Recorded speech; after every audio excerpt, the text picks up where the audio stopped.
Ya estamos de vuelta, gracias por continuar con nosotros y es momento de hablar de salud, de un tema muy importante como lo es la hipertensión. ¿Qué es? ¿A qué se debe? ¿Cómo se manifiesta? Todas estas dudas nos las va a resolver nuestra doctora consentida, Citlali Vergara, que ya está aquí en la casa. Amiga, ¿cómo estás? Muy bien, después de 2 semanas. Sí, qué bueno que ya andes por acá, ya te extrañábamos, definitivamente ya nos hacías falta aquí y queremos saber todo acerca de este tema, amiga, la hipertensión. Para empezar, ¿qué es? Acláranos un poquito qué es esto. Bueno, ¿tienes alguna idea de qué es lo que es la hipertensión? Me parece que es como la presión alta, ¿cierto? Ajá. Cuando te sube la presión, empiezan muchos problemas. Ok, pero esta presión se manifiesta principalmente en las arterias, o sea, es la presión arterial alta de la arteria, o sea, la arteria es un tubito que lleva una presión constante, es un flujo muy bonito, es completamente laminar, pero ¿qué pasa cuando a una manguera le abres toda la llave? Obviamente aumentas la presión. Claro. ¿Y qué pasa si tú le pones el pie o se obstruye? No, pues... Esa es hipertensión, exactamente, esa es como que a grandes rasgos una explicación de qué es lo que está pasando, por qué el cuerpo se manifiesta ante la elevación súbita de la presión arterial. Ok, antes de entrar al cuadro estábamos platicando precisamente de las diferencias entre presión alta y presión baja, y controlar la presión baja es relativamente fácil, pero ¿qué onda con la presión alta? Es mucho más difícil el poder controlar esto. Es mucho más difícil y es más riesgoso. Cuando nosotros hablamos de presión arterial alta, ustedes se van a dar cuenta que cuando van al médico o cuando se acercan a un centro de salud o que de repente les toman su presión y les dan 2 cifras, por ejemplo 120/80, 110/60, ¿qué significa? El número más grande es la presión sistólica, es lo que llega al corazón, o sea, es la cantidad de sangre que llega a una pequeña cavidad del corazón. Y la de abajo es la presión diastólica, es lo que exprime, es la cantidad del esfuerzo que el corazón tiene que hacer para exprimir y eyectar esa sangre hacia el resto del cuerpo. Esas son, digamos que lo que representan esas 2 cifras, 120/70 o 110/70, 190/40, ¿sí? Cuando nosotros ya hablamos de presiones bajas es por debajo de 110/70. Ok. ¿Sí? Como tú me lo comentabas, hay personas que obviamente por complexión, por estatura, por el estilo de vida, por obviamente hábitos, manejan presiones bajas y siempre dicen, yo manejo toda mi vida una presión baja. ¿Y qué pasa cuando llegan a reportar una presión muy cercana a las 120/80? Se empiezan a sentir mal. Entonces, en este caso, nosotros tenemos ya que dar un poquito de medicamentos o a lo mejor te decimos toma un poquito más de agua o disminuye la sal o a ver, ¿qué estás tomando? No, pues que estoy tomando bebidas energéticas o sueros. Entonces, obviamente hay que disminuir los electrolitos para disminuir un poquito la cantidad de sal para que tu riñón no esté bombeando demasiada sangre con demasiada fuerza. Impresionante, amiga. Lo normal, una presión para una persona que no padece ni presión baja ni presión alta, es 110/70. Es menor, ¿No 120 qué? Es menor a 120/80. Nosotros 120/80. Antes conocíamos que la presión normal es 120/80. Actualmente esa cifra ya se cambió. Ah, ok. ¿Por qué? Porque ya tenemos población joven que está presentando estas cifras con sintomatología de hipertensión.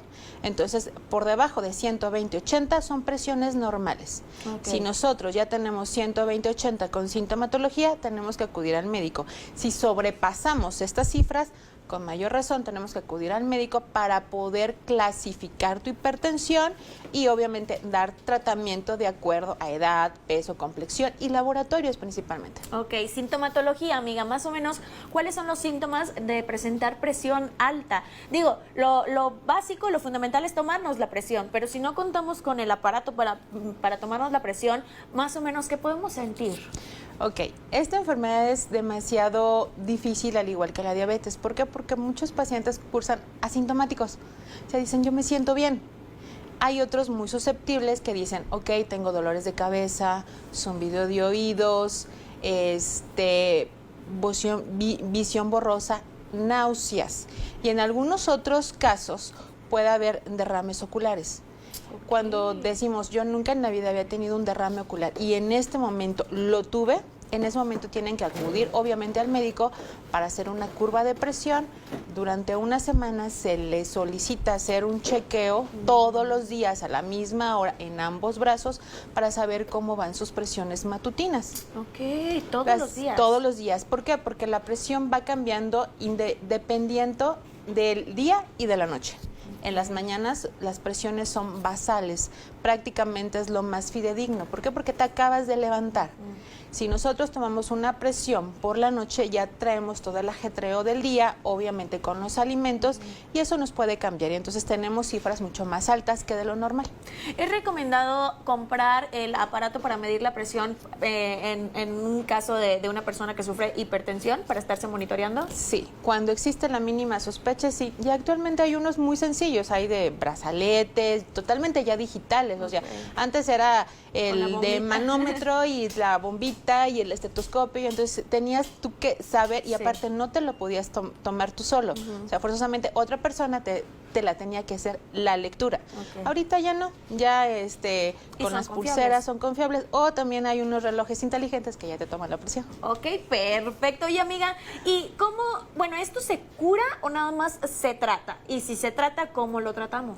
Esto se trata. Ok. O sea, ya una vez detonando un paciente con hipertensión, lo primero que tenemos que hacer es cambiar nuestro estilo de vida, los hábitos. ¿Qué es lo que nos llevó a una hipertensión? Obviamente disminuir la sal, el tabaco, el vapeo. Ahorita está muy de moda el vapear. Y muchos dicen, es que no trae nicotina, no trae lo mismo que trae un cigarro. El simple hecho de nosotros inhalar algo que no es normal para nuestro cuerpo, aumenta por milésimas de segundo la presión. Entonces, si lo hacemos durante mucho tiempo, pues obviamente es más dañino el vapeo que el cigarro. Impresionante. Y Sí. se han detectado últimamente muchos problemas por este aparato, de hecho. ¿Qué cambiamos? Hacer ejercicio, la alimentación, y hay medicamentos especiales para esto. Hay medicamentos especiales, obviamente hay infinidad de marcas, diferentes fórmulas y diferentes dosis. ¿Por qué? Porque también tenemos niños con hipertensión pulmonar o jóvenes con hipertensión secundarias a alguna enfermedad.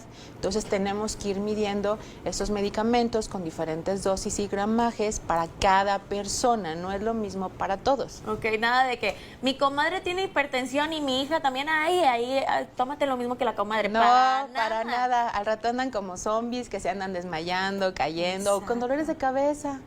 Es impresionante todo lo que puede causar esta enfermedad, y lo importante que es acudir a un médico para que te dé la dosis adecuada. Amiga, ¿número de teléfono para poderte contactar? Claro que sí, me pueden encontrar en el 244-8333. Perfecto, muchísimas gracias por este Gracias a tema, ti. y híjole, qué importante es, porque como me comentabas, es más común de lo que nos imaginamos. Exactamente. Bonito día y bonito inicio de semana. Gracias, igualmente.